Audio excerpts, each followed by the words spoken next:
To the world, Leonardo DiCaprio is a symbol of success. An Oscar-winning actor, a global icon, a face that defined an entire generation of cinema. But that version of him, polished, composed, untouchable, is only part of the story. Because long before the red carpets, before the fame, the fortune, and the cultural dominance, there was a different reality. A quieter one, a harsher one, and one that shaped everything he would later become. Leonardo Wilhelm DiCaprio was born on November 11, 1974, in Los Angeles, California, a city synonymous with dreams. But his early life didn't resemble those dreams at all. His parents, George DiCaprio and Ermeline Inden Birkin, separated when he was just a year old. He would grow up primarily with his mother, a legal secretary who worked tirelessly to support him.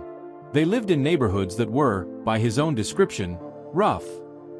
Not the Hollywood of movie sets and premieres, but the side of Los Angeles marked by crime, instability, and constant exposure to things a child isn't meant to process too early. Leonardo has spoken in interviews about seeing drug use, violence, and poverty up close. It wasn't something distant. It was part of the environment. And yet, within that environment, something unusual started to form. A sense of observation. Even as a child, he watched people closely, studied behavior, absorbed emotion. Without realizing it, he was already learning how to become an actor. His interest in acting didn't come from privilege or connections. It came from instinct. As a child, Leonardo showed an unusual ability to perform, to mimic, to express, to command attention. His mother recognized it early and made a decision that would quietly change everything. She started taking him to auditions. But Hollywood, even for a talented child, is not forgiving. Rejection came quickly, and often. Casting directors told him his name sounded too ethnic. Some suggested he change it to something more marketable. He refused. That decision, small at the time, revealed something deeper. A resistance to being reshaped by the industry too early. Still, the process wasn't easy. He appeared in commercials and educational programs, slowly building experience. Shows like Romper Room and later minor television roles gave him exposure, but not stability. At one point, he was reportedly dropped from a children's program for being too disruptive. That detail matters, because it hints at something often overlooked. He wasn't a perfectly polished prodigy. He was intense, energetic, sometimes difficult, and those same traits would later become the foundation of his performances. The late 1980s and early 1990s marked a shift. Leonardo began landing more consistent roles on television. One of his early appearances was on the sitcom Growing Pains, where he played a homeless teenager named Luke Brower. It wasn't a leading role, but it was a turning point. For the first time, audiences saw something different in him, a kind of emotional depth that didn't match his age. He wasn't just delivering lines. He was feeling them, and people noticed. Then came 1993, a year that would quietly change everything. Leonardo was cast in the film This Boy's Life, starring alongside Robert De Niro and Ellen Barkin. For most young actors, working with someone like De Niro would be intimidating. For Leonardo, it became a proving ground.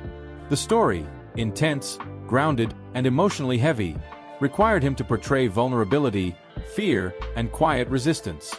He didn't just hold his own. He stood out. And more importantly, he earned respect from people inside the industry, not just audiences. That same year, he delivered another performance that would push him even further into the spotlight.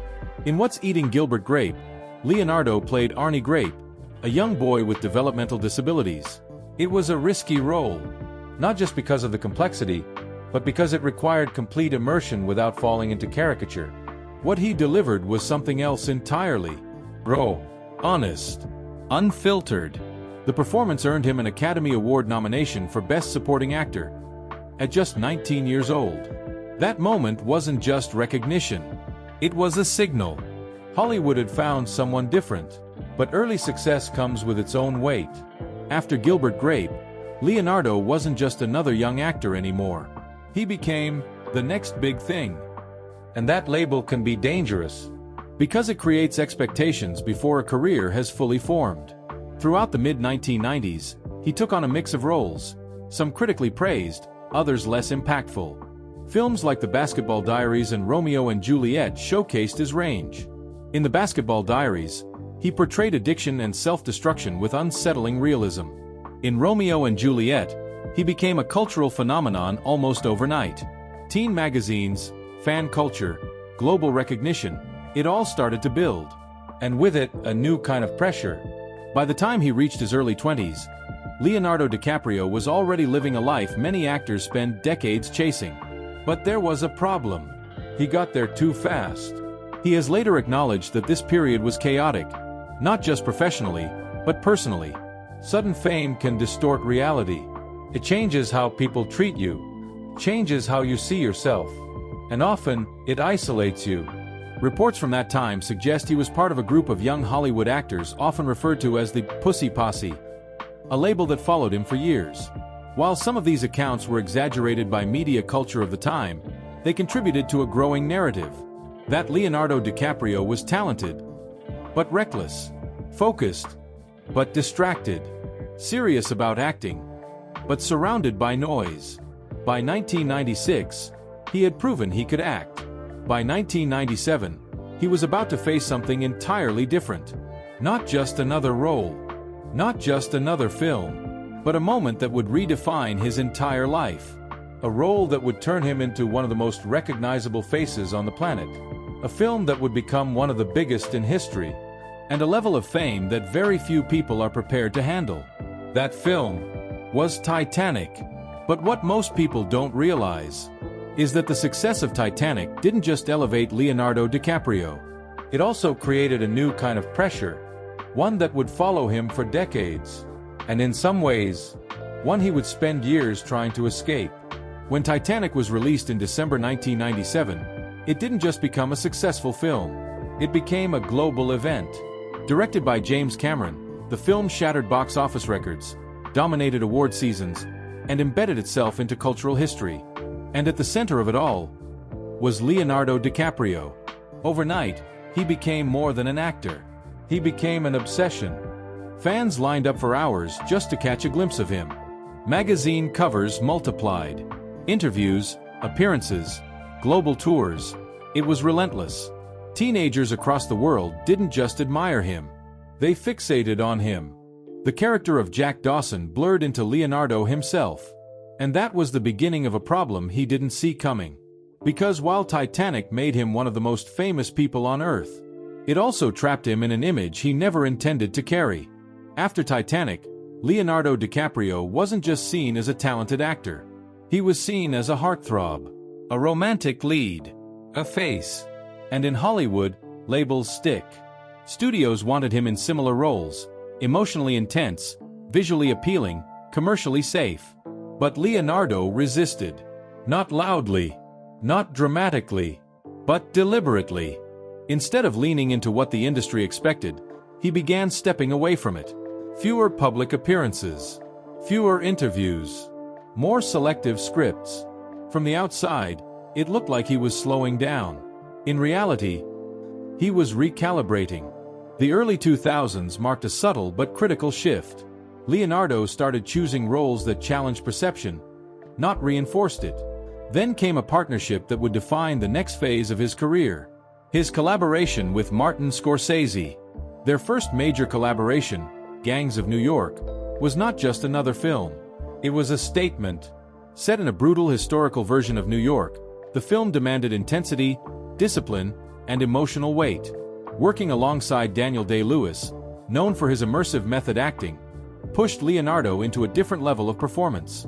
He was no longer the young star proving potential. He was an actor trying to redefine himself. And that effort continued. Over the next few years, his film choices became more calculated. In The Aviator, he portrayed Howard Hughes, a complex figure defined by brilliance and psychological struggle. The performance earned him critical acclaim and a Golden Globe. But more importantly, it changed how the industry viewed him. He was no longer just a former teen idol. He was becoming something else. Something more serious. But while his career was evolving, the pressure didn't disappear. It transformed. Instead of proving he belonged, He now had to prove he deserved to stay. Each role carried expectation. Each performance was analyzed. Each decision mattered more than before. And unlike many actors who rely heavily on visibility, Leonardo did something unusual. He stepped back from the spotlight. Between films, he often disappeared from public view. No constant media presence. No overexposure. This wasn't accidental. It was strategic. Because overexposure, especially after Titanic, had already shown him what happens when the public consumes too much of a person. Mystique became part of his identity, not as an image, but as a boundary. Films like Blood Diamond and The Departed reinforced his position as one of the strongest actors of his generation. He received multiple Academy Award nominations. But he didn't win, and that became a narrative of its own. For years, Leonardo DiCaprio was described as the best actor without an Oscar. It followed him through every award season, every red carpet, every nomination.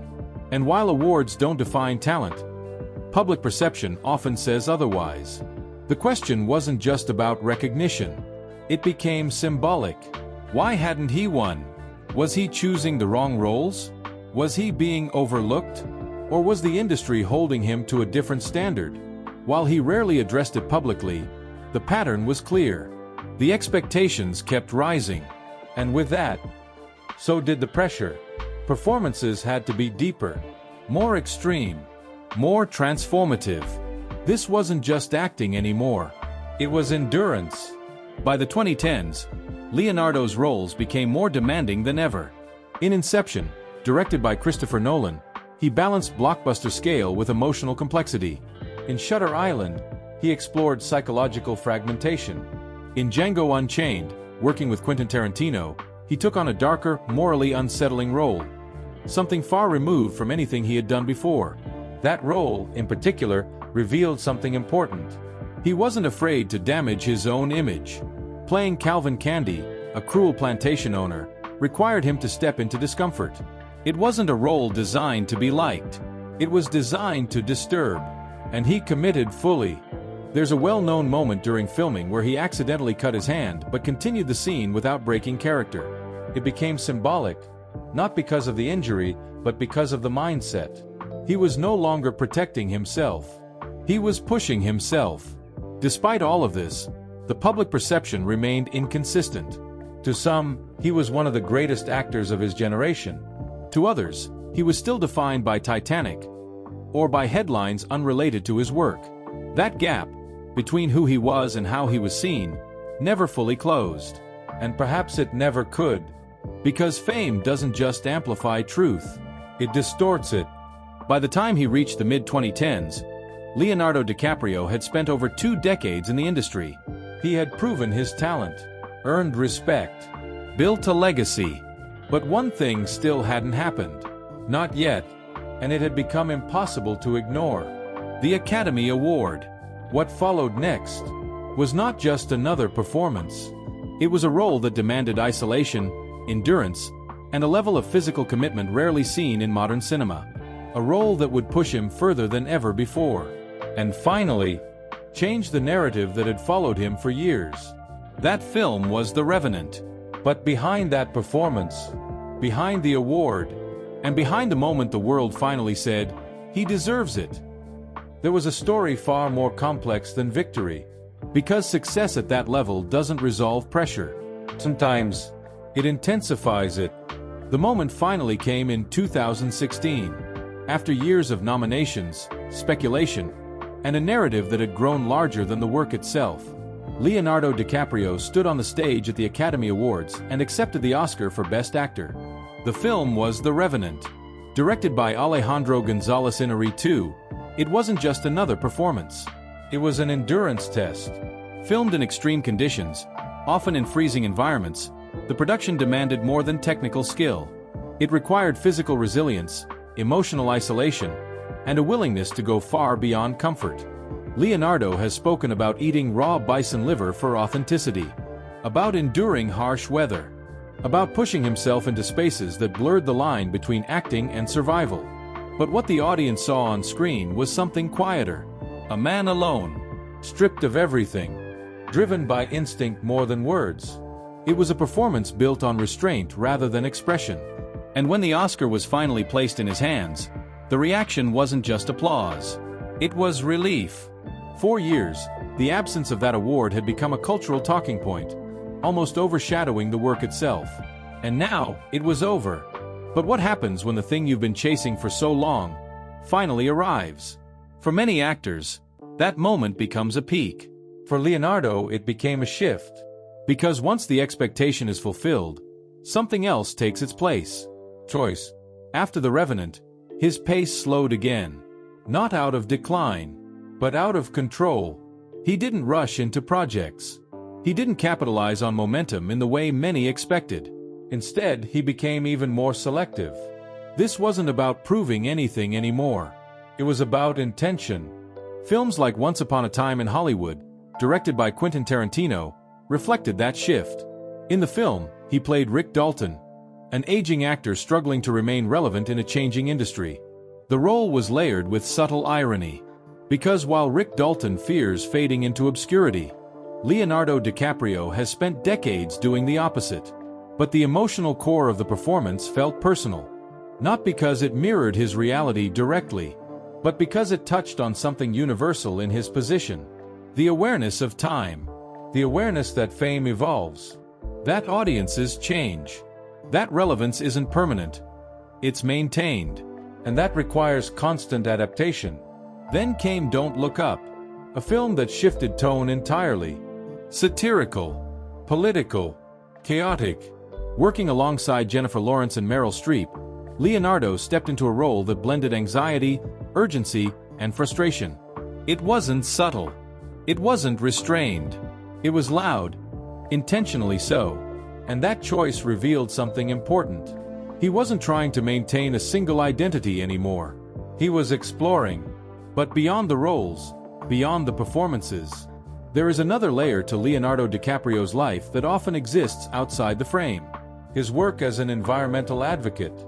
Long before it became widely expected for public figures to take positions on global issues, Leonardo began speaking about climate change. In 1998, at just 24 years old, he established the Leonardo DiCaprio Foundation. At a time when his career was still forming, he was already investing in causes that had nothing to do with Hollywood. Over the years, his involvement deepened. He produced documentaries like Before the Flood, addressing climate science, global policy, and environmental risk. He spoke at the United Nations. He funded conservation efforts. And importantly, he maintained consistency. Because advocacy, especially at that level, is often scrutinized. And yet, his focus rarely shifted. This side of him, measured, focused, deeply engaged, contrasts sharply with the image often portrayed in media. Headlines tend to simplify. They reduce complexity into fragments. Relationships become narratives. Appearances become patterns. Leonardo has had high-profile relationships over the years, many of which attracted significant media attention. But unlike the public speculation that often surrounds celebrities, he has consistently kept his personal life guarded. There are no dramatic public disclosures. No ongoing commentary. Just distance. And that distance is intentional. Because maintaining privacy, at his level of fame, is not passive. It's a decision. Those who have worked with him often describe a different person than the one seen in headlines. Focused. Prepared. Detail-oriented. Directors frequently note his willingness to collaborate, to question, to refine, to go deeper into a scene rather than settling for what works on the surface. There's also a pattern in the roles he chooses. They're rarely simple. They involve conflict, internal struggle, moral ambiguity. Whether it's a stockbroker in The Wolf of Wall Street or a fading actor in Once Upon a Time in Hollywood, his characters are often navigating instability. And perhaps that's not accidental. Because after decades in the industry, stability, at least in the public sense, is something he has never fully embraced. There's also the question of longevity. Why has Leonardo DiCaprio remained relevant for so long? In an industry that constantly replaces itself, part of the answer lies in restraint. He doesn't overproduce. He doesn't dilute his presence. Each role feels considered, and that creates anticipation. But there's something else. Adaptation.